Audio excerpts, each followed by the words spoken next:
오늘도 함께 예배하는 모든 분들에게 주의 은혜와 평강과 위로하심과 힘주심이 함께 하시기를 간절히 축원합니다. 아멘. 오늘은 마태복음 89번째 시간으로 비동이의 소리 속에서라는 제목으로 같이 하나님의 말씀 나누도록 하겠습니다.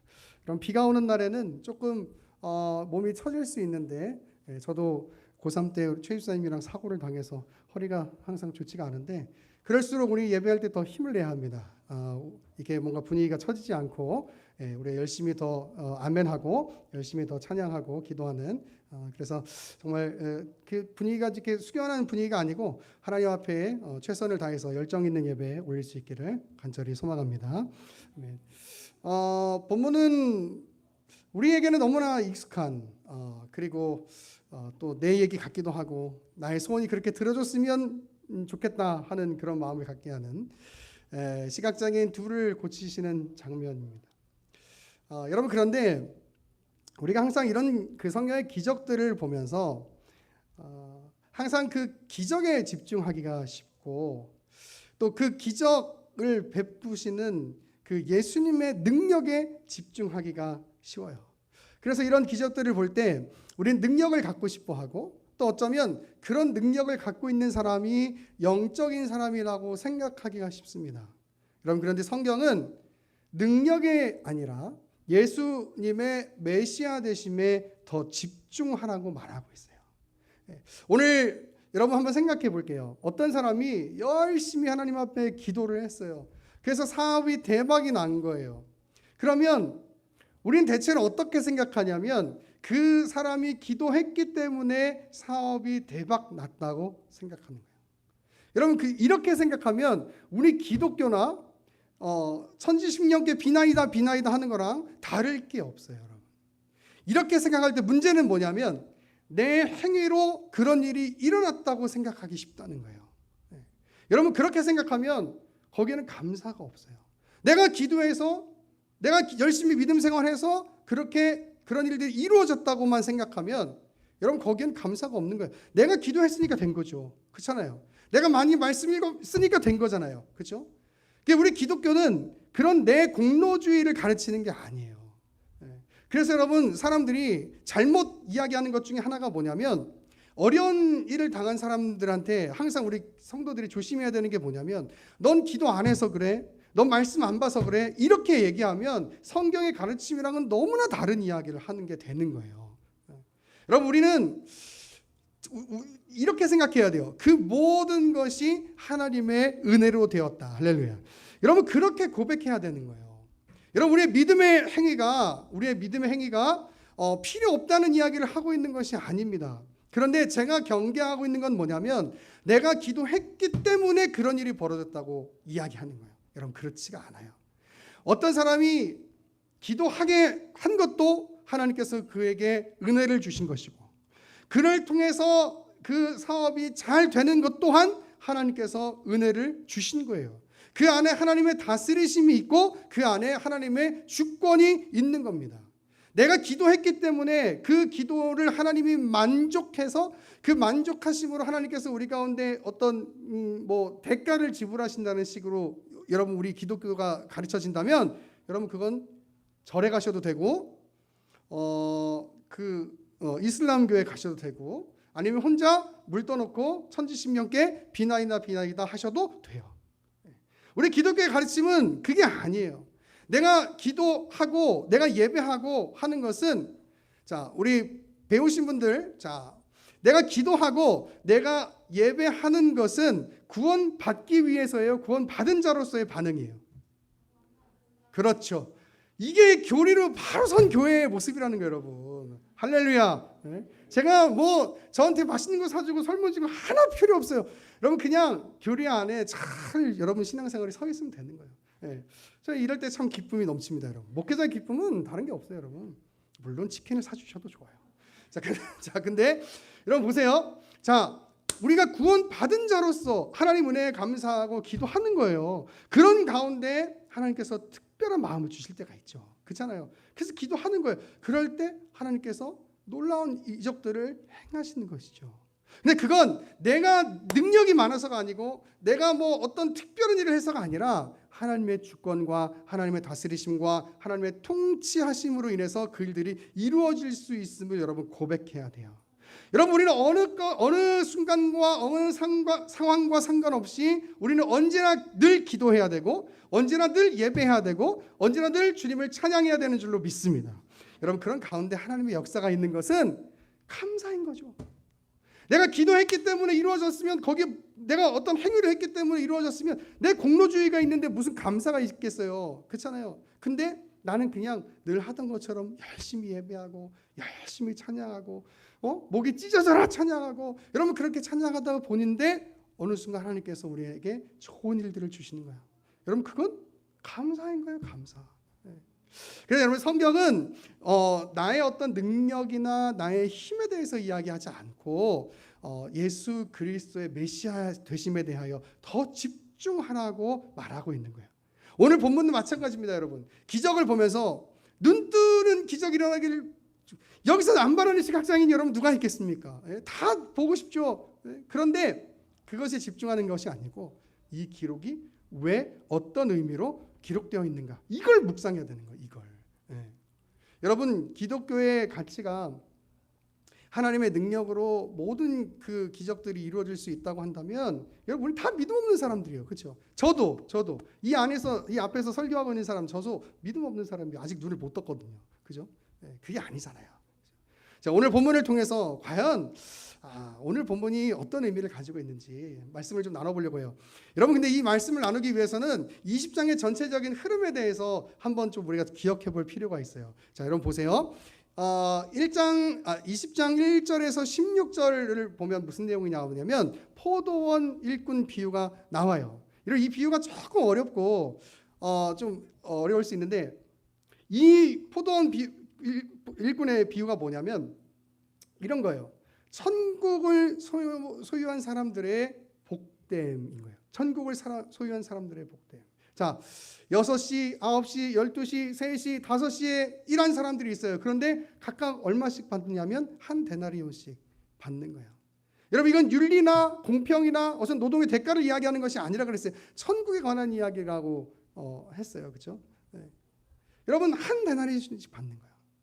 여러분, 모태신앙부터 예수님 믿는 사람이 있고, 또 청소년기에, 또 청년기에, 중년기에, 노년에, 그리고 죽기 직전에 주님을 믿는 사람들이 있어요. 주님을 믿는다면 다 구원받을 거예요. 그런데 우리가 죽기 전에 잘 이 땅에서 놀다가 흥청망청 살다가 그냥 내가 하고 싶은 대로 살다가 그러다가 죽기 전에 예수 믿으면 되지라고 하는 마음, 그런 마음을 부러워한다면 여러분, 우리는 복됨 가운데 살아가는 사람들이 아니에요. 여러분, 우리가 하나님 나라에 가서 진짜 행복하고 진짜 기쁨을 누리는 것은 정말 귀한 일이지만, 여러분 죽기 전에가 아니라 지금 여러분이 이 땅에서 이 하나님의 자녀로 살아가면서 기도하고 늘 하나님과 동행하는 것을 경험하고 깨닫고, 여러분 이게 바로 우리의 복됨임을 믿어야 된단 말이에요. 여러분, 그게 바로 포도원 품꾼의 비유예요. 송 집사님이 우리 교회에 20대 때 오셨죠. 그런데 30대가 되고 말았어요. 네. 20대 때부터 우리 교회에서 신앙생활을 하고 이제 제대로 신앙생활 하시면서 찬양 인도자가 되셨습니다. 네, 찬양 인도자가 되셨어요. 이 찬양 인도자는요, 아무나 시키는 거 아니에요, 여러분. 네, 찬양 인도자가 되셨는데 그 전에 우리 교회 다니기 전에는 신앙생활을 이제 제대로 못 하셨잖아요. 그러면 어떻게 이렇게 제가 이렇게 딱 이원원적으로 구분하기 좀 어렵지만 이렇게 그냥 생각해 보잔 말이에요. 그러면 우리 교회 오기 전과 온 후로 나누면 그 전에는 복됨 가운데 있지 않았던 사람인 거야. 근데 이제 우리 교회에 와서 하나님을 만나고 찬양 인도하면서 신앙이 조금씩 자라가고 여러분, 이 안에 있는 것이 우리는 복됨이라고 고백할 수 있어야 하는 거예요. 그런데 보세요. 20대 때부터 그 복됨을 누리는 사람과 60, 70대에서 그 복됨을 누리다가 가는 사람, 여러분 누가 더 복된 사람이에요? 일찍부터 그 복됨을 알고 그 복됨 가운데서 살아가는 사람이 더 귀한 것이죠. 여러분, 그래서 여러분이 이 안에 있는 것이 복된 사람들이라고 이야기하고 있는 거예요. 여러분 6시, 9시, 12시, 3시, 5시 이렇게 해서 구원 한 데나리온씩 받았다. 구원 받았다. 여러분 이게 중요한 게 아니고 우리는 이미 하나님의 나라를 소유한 자로서 그 복됨을 누리고 있다. 여러분 이 얘기가 바로 포도 품꾼의 비유인 것이에요. 여러분 그것이 감사한 일인 거죠. 여러분 이 자리에 있음을 감사하실 수 있기를 간절히 축원합니다. 여러분 그게 우리가 기뻐할 수밖에 없는 그런 일들인 거예요. 네. 그리고 나서 이제 17장부터 28절까지 뭐가 나오냐면 과연 이 천국의 복됨을 가진 사람들의 모습은 어떤 것인가 하는 거죠. 결국 말하고 싶은 게 뭡니까? 28절 여러분 한번 찾아서 읽어볼까요? 마태복음 20장 28절 한번 같이 읽도록 하겠습니다. 시작.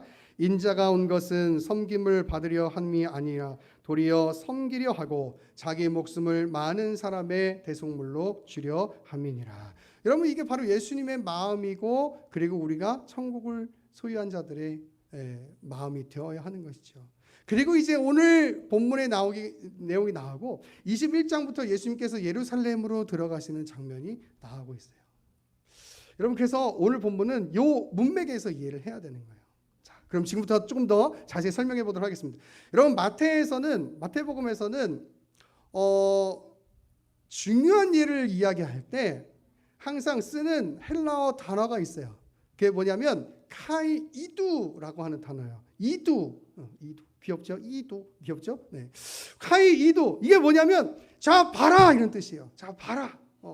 특별히 이 단어는 예수님의 메시아 되심을 드러낼 때 특별히 사용되고 있어요. 근데 이 단어가 어디에 나오냐면 30절에 나와요. 우리 이 말 성경에는 번역되어져 있지 않지만 헬라 성경에 보면 카이이두 하고서 이 20장 30절을 시작하고 있는 거예요. 자 봐라 이거죠.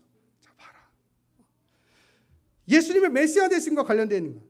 시각장애인들이 예수님께서 이제 자기를 불쌍히 여겨달라고 소리를 지릅니다. 사람들은 그들을 꾸짖어요. 왜 꾸짖는가? 당시 사람들은요 이렇게 생각했어요. 장애가 있고 질병이 있는 것은 그들이 죄가 많아서다. 아니면 그들의 조상이 죄가 많아서다. 그래서 하나님 앞에 벌 받은 거다. 이렇게 생각한 거예요. 그래서 사람들이 감히 죄 많은 사람들이 이 거룩한 이 장소에 나와서 소리를 질러 이렇게 하고 꾸짖는 거죠. 그런데 이 시각장애인들이요 더 크게 소리를 지르는 거예요.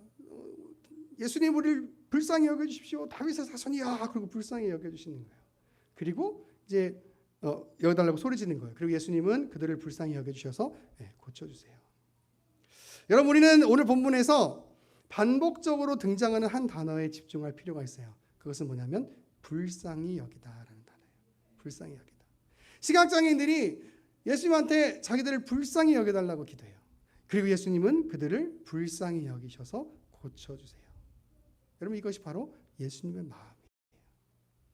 시각장애인 이 본문에 등장하는 시각장애인뿐만 아니라 이 땅에 사는 모든 사람들은 다 그들이 가지는 고통이 있어요. 그래서 하나님께서는 예수 그리스도를 이 땅에 보내주신 것이죠. 왜? 그 고통에서 위로를 얻고 그 고통에서 자유함을 얻도록 하기 위해서요. 그런데 그 예수 그리스도를 보내신 마음, 그래 이 땅에서 사역하시는 그 예수님의 마음이 뭐냐면 바로 인간들을 불쌍히 여기는 마음이에요. 불쌍히 여기는 마음. 시각장애인들은 예수님 앞에 자기를 불쌍히 여겨달라고 외쳤어요. 기도했어요. 그리고 예수님은 그들을 불쌍히 여겨주셔서 고쳐주시는 거예요. 여러분 이 하나님의 마음, 이 예수님의 사역이 있기 때문에 우리가 이렇게 하나님의 자녀됨을 누리면서 살아갈 수 있는 거예요. 여러분 이 땅 가운데 고통당하고 어려움 당하는 일들이 순간순간 얼마나 많이 있습니까? 이 땅에서 산다는 건 그런 걸 거예요. 그런데 우리를 불쌍히 여겨주시는 그 하나님의 마음이 때때로 이 땅 살아가면서 우리가 넘어갈 수 없는 그 어려움들을 이겨내게 하시는 은혜도 베풀어 주시고 또 하나님의 나라에 들어가서 진정한 행복, 진정한 기쁨을 누릴 수 있도록 만들어 주시는 거죠. 여러분 이 은혜에 우리가 감사하고 이 은혜를 찬양하고 이 은혜로 말미암아 예배하며 영광 돌릴 수 있는 그런 우리 외나무교회 성도들 될 수 있기를 간절히 축원합니다. 여러분, 이 시각장애인들이 예수님을 부를 때 이렇게 불러요. 다윗의 자손이여. 다윗의 자손이여. 이 다윗의 자손이라는 말은 예수님이 누구 무슨 혈통이냐, 무슨 족보가 어떻게 되냐, 여러분 이 얘기를 하고 있는 게 아니고, 다윗의 자손이여라고 말할 때는 이제 그분이 메시아입니다라고 고백하는 내용이에요. 그런데 여러분, 우리말 성경에서는 이게 이 본문이 보기가 좀 어려운데, 이것과 굉장히 대조되는 단어가 오늘 성경에 나와요. 그게 뭐냐면 바로 꾸짖다라고 하는 단어예요. 꾸짖다. 꾸짖다라고 하는 단어가 헬라어로 에페티메센이라고 하는 단어인데, 이 단어는요 단순히 꾸짖다라는 말이 아니라 어떤 의미가 있냐면 동의하지 않다라는 의미가 있어요. 여러분, 이 기록이 굉장히 우리를 재밌게 만드는 거예요. 시각장애인들이 예수님을 향해서 이렇게 외쳤어요. 다윗의 자손이여, 당신은 메시아입니다. 우리를 고쳐주시기에 충분한 분이십니다. 그러니까 우리를 불쌍히 여겨주셔서 고쳐주세요 라고 이야기하고 있는데, 사람들은 그들을 향해서 꾸짖고 있는데, 그 꾸짖는다라고 하는 단어가 에피테미스, 이게 동의하지 않다. 사람들은 그들이 외치는 예수님의 메시아 되심을 동의하지 않고 있는 거예요. 그런데 예수님은 참된 메시아셨죠. 구원자셨죠. 그래서 그들을 고쳐주시잖아요. 이사야 29장 18절에 보면 이렇게 나와 있습니다. 그날은 예수님께서 오시는 날이에요. 그날에 못 듣는 사람이 책의 말을 들을 것이며, 어둡고 캄캄한 데에서 맹인의 눈이 볼 것이며 라고 되어 있어요. 또 이사야 35장 5절 6절에 보면 이렇게 나와 있습니다. 그때 역시 예수님께서 오실 때예요. 그때에 맹인의 눈이 밝을 것이며 라고 되어 있어요. 구약에 예언되어 있는 참된 메시아, 그분이 바로 이 예수님이라고 하는 사실이죠. 이 시각장애인들은 다윗의 자손이여 라고 외쳤지만, 사람들은 우린 동의하지 않아. 페티메센 이렇게 얘기하고 있는 거예요. 조용히 해. 우린 동의하지 않아. 여러분, 이 본문의 분위기를 한번 보시겠습니까? 사람들은 예수님을 메시아로 인정하지 않고 있어요. 진정한 메시아로 인정하지 않고 있어요. 예수님을 따르고 있기는 하지만 진정한 메시아로 인정하지 않고 있어요. 그러니까 예수님이 십자가에 달릴 때 십자가에 못 박으라고 소리 지르고 도망가고 이런 일들이 벌어지는 거죠. 그런데 그 동의하지 않는 사람들의 무리 속에서 예수님은 그의 메시아 되심을 드러내시고 계세요. 자신을 동의하지 않는 그들을 향해서 이렇게 말씀하시는 거예요. 나는 메시아인데 내가 이 땅에 온 이유는 내 목숨을 많은 사람들을 위해서 주기 위해서 이 땅에 왔어 라고 이야기하는 거예요. 여러분, 이 마음 이해가 되세요? 여러분, 어쩌면 우리도 예수님을 거부하고 예수님을 인정하지 않는 사람으로 살아왔어요. 그런데 이 많은 사람들을 위하여 자기 목숨을 대속물로 주시기 위해 이 땅 가운데 오신 그 예수님 때문에, 그 메시아 되신, 그 구원자 되신 예수님 때문에 우리가 비동의의 소리를 외치는 자리에서 동의의 소리를 외치는 자리로 옮겨질 수 있었던 거예요. 여러분, 우리 같이 한번 성경을 찾아서 읽어보도록 하겠습니다. 에베소서 2장입니다. 에베소서 2장 1절입니다.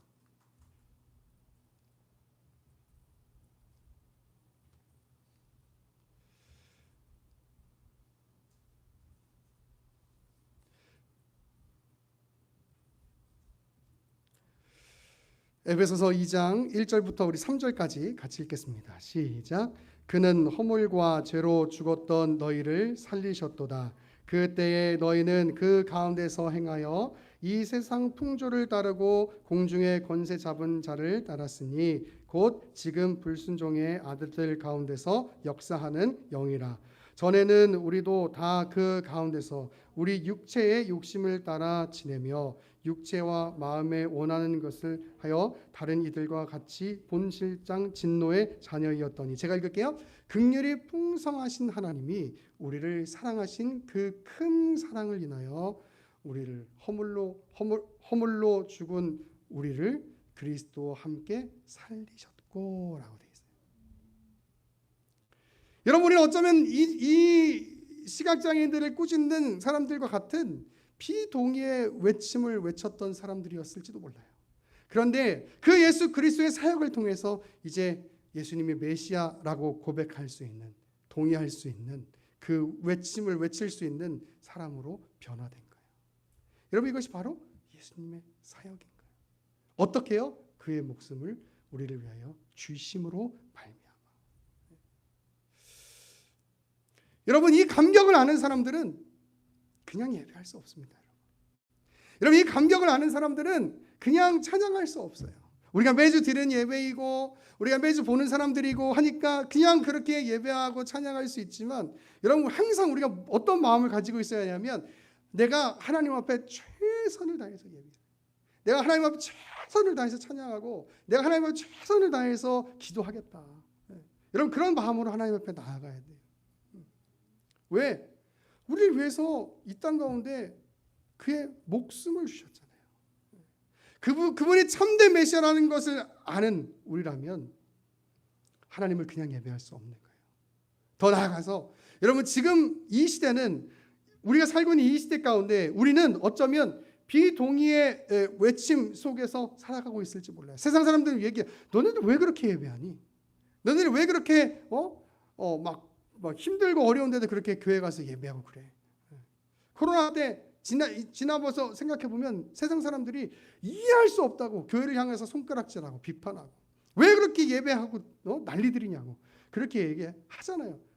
여러분, 근데 우리는 예배할 수밖에 없는 거예요. 왜냐하면 이 예배함이 우리에게 너무나 중요한 것이기 때문에. 그리고 우리는 알고 있는 것이죠. 그 전에 우리도 비동의의 외침을 외쳤던 사람이었지만, 그러나 이제 예수 그리스도의 죽으심과 부활하심을 통해서 내가 참된 생명과 참된 그 기쁨을 얻게 되었다는 사실을 알게 되었다면, 그들도 언젠가는 예수 그리스도를 통해서 그 비동의의 외침 속에서 동의의 외침으로 변화될 수 있을 거라고, 그렇게 믿기 때문에 예배하고, 그렇게 믿기 때문에 주님을 찬양하는 것이죠. 그리고 이 세상 속에서 우리가 해야 할 일은, 세상이 인정하지 않는다 할지라도 예수 그리스도의 주되심을 드러내면서 살아가는 것. 여러분, 그것이 바로 우리 먼저 된 자로서의 삶을 사는 그런 모습일 것이라고 저는 확신합니다. 여러분, 말씀을 정리하면서요, 여러분, 우리가 해야 하는 것 첫 번째, 예수 그리스도의 메시아 되심을 진짜로 고백하면서 하나님을 간절히 예배할 수 있기를 소망합니다. 그 메시아 되심을 인정하면서 다윗의 자손이여 나를 불쌍히 여겨주옵소서라고 외칠 수 있는 그 간절함, 하나님 앞에 나아간 간절함이 여러분 가운데 다시 한번 회복될 수 있기를 간절히 축원합니다. 그리고 더 나아가서 이 비동의의 외침을 외치고 있는 세상을 향해서 주님이 참된 메시아 되시고 주님이 참된 주인 되심을 고백할 수 있는, 드러낼 수 있는 삶을 사실 수 있는 그런 우리 유엔나무교회 성도들의 삶이 될 수 있기를 간절히 축원합니다. 그렇게 살아감으로 여러분들을 통해서 하나님의 뜻이 이루어지고 하나님 나라가 확장될 수 있는 은혜가, 그리고 우리 교회가 부흥하는 역사가 있기를 간절히 축원합니다.